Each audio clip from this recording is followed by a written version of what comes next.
In the heart of a sun-drenched African village, where mud brick huts stood shoulder to shoulder and the smell of roasting maize filled the evening air, there was a small home with a single window that overlooked the village square.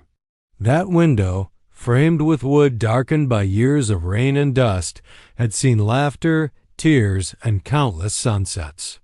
It had watched as seasons came and went, and as children grew into adults before its quiet gaze. In that home lived two siblings, Amina and Kofi, whose bond had once been as unbreakable as the thick roots of the baobab tree standing tall outside their hut. From that window, they had shared the world, sitting side by side, pointing at the birds flying across the sky, and whispering their dreams to each other as though the breeze would carry them to the ancestors.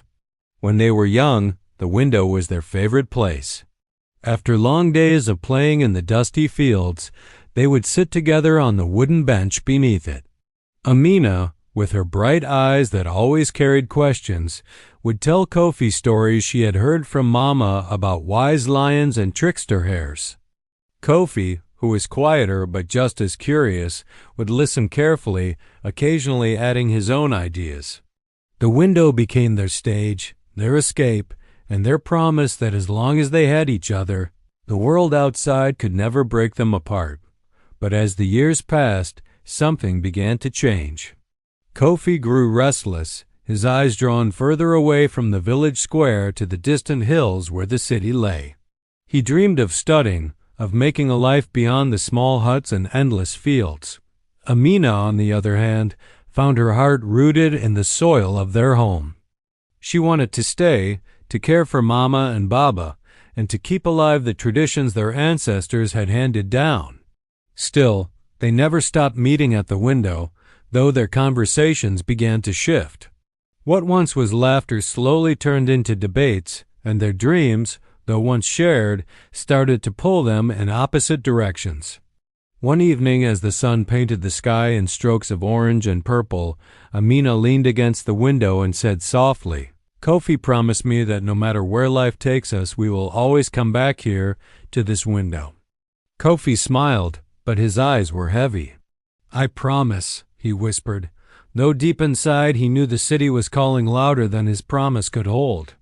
The window caught that moment, like it caught all others, holding their words within its wooden frame. Months later, the day came when Kofi finally left for the city. The window stood open as he embraced Amina for what felt like the longest moment of her life. She tried to smile, holding back tears, and said, "Go, Kofi, but don't forget, this window is waiting."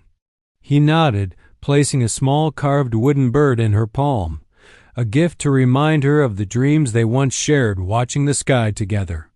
As he walked away down the dusty path, the window watched silently, its frame trembling in the evening breeze, as though it too knew it was witnessing the beginning of distance. Days turned into weeks, and weeks into months. Amina sat by the window each evening, waiting for a letter, a message, or any sign that her brother remembered. At first, the letters did come. Kofi wrote of the tall buildings, the endless noise, and the people who rushed like the river during the rains. He spoke of the challenges, the opportunities, and the dreams he was chasing. But slowly, the letters grew fewer, and the silence between them grew longer. One evening, Mama asked Amina, "My child, why do you sit there every day as though the window will bring him back?" Amina smiled faintly, her fingers tracing the edge of the wooden bird Kofi had given her. "Because it is the only place that still holds us together," she whispered. Yet, her heart grew heavier with each sunset. The village changed too. Children she once played with grew up, some married, some moved away, and some stayed to farm the land. But the window remained the same, a silent witness to her quiet hope. Sometimes she thought she heard Kofi's laughter in the wind, only to realize it was her memory playing tricks. She wondered if the city had swallowed him whole, or if he still thought of the promises they made. One rainy afternoon, as drops slid down the window pane, Amina recalled their childhood. She remembered how they had once counted raindrops together, laughing as the water splashed onto their feet. The memory brought tears, but also a smile. It was then she realized that no matter how far Kofi went, the window would always hold their childhood safe. She whispered into the rain, "Kofi, may the city give you what you seek, but may you never forget the soil that grew you." And so the window watched Amina grow, not with her brother beside her, but with the strength of her memories. She planted flowers just outside, their colors bright against the mud walls, as though to remind the window that beauty still bloomed even in loneliness. Yet every evening she still sat there, waiting, hoping, believing that one day Kofi would return.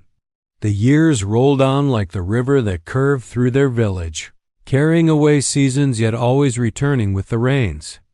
The window, still standing strong in the little mud brick home, had now seen Amina grow from a girl into a woman. The flowers she had planted outside bloomed in bright reds and yellows, their petals stretching toward the sun as though echoing her own quiet resilience. Yet, inside her heart, an emptiness remained, a space shaped like Kofi, who had not returned in all those years. Though Kofi's letters had stopped long ago, Amina never lost her hope.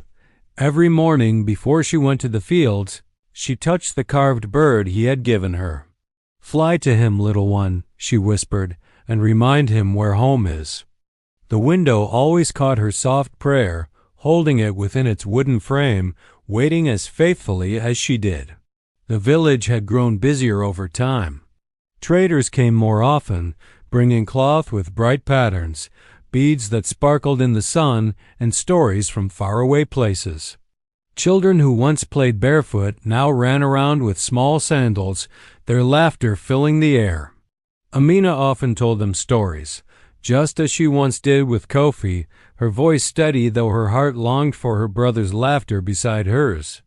The children loved her, calling her Mama Amina, though she was still young and without children of her own. Through them, she found small sparks of joy. One afternoon, while Amina sat by the window braiding a little girl's hair, she overheard two travelers speaking outside. "The city has changed," one said. "So many from the villages have gone there, chasing dreams, though few ever return." Amina's heart tightened. She wondered if Kofi was among those who had lost their way in the noise and lights of the city. The little girl tugged at her sleeve and asked, "Mama Amina, why do you look sad?" Amina smiled, though her eyes glistened. "Because sometimes, my child, those we love most are not near, and we miss them with every breath." That evening, the sun set slowly, as if reluctant to leave the sky.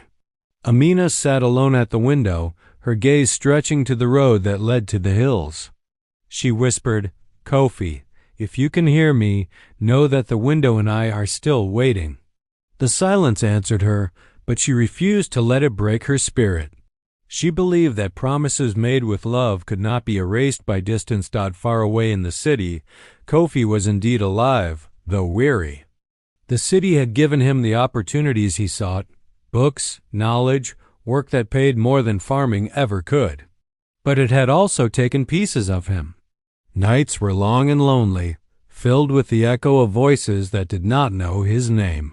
He carried the carved memories of his sister with him, yet he buried them beneath the weight of survival. One day, after years of chasing what he thought was success, he stood at a window in his small city room. The view was of crowded streets and endless lights, but it lacked the warmth of the baobab tree and the laughter of his sister. He realized then that though he had gained much, he had lost the heart of who he was. One quiet morning, unable to ignore the ache anymore, Kofi packed a small bag. His hands trembled as he placed the carved bird, the twin of the one he had given Amina, into his pocket. He whispered to himself, "It is time." The journey home was long, the road dusty, but every step felt lighter than the years he had carried on his shoulders. Back in the village, Amina sat by the window as she always did. The evening light spilled across the flowers, painting them gold. She thought she heard footsteps on the path and shook her head, dismissing the hope that had deceived her too many times before. But this time, The footsteps did not fade. They grew closer.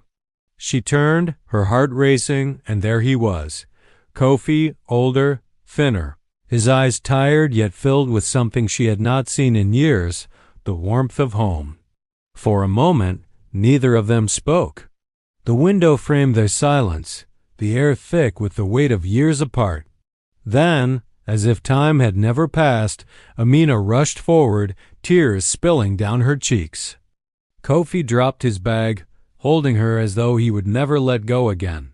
"I am sorry," he whispered into her hair.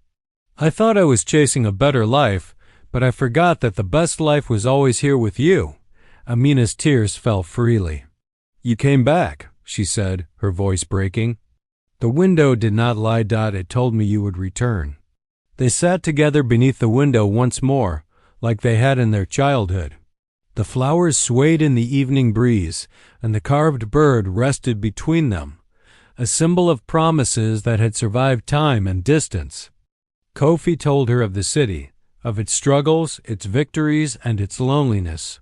Amina listened, not with judgment, but with love. And in that moment, they realized that though they had grown apart, the bond of family had never truly broken. The window watched, silent yet alive with memory. It had seen their laughter, their parting, Amina's long years of waiting, and now their reunion. It would forever hold their story within its wooden frame, proof that love can endure even the longest of separations.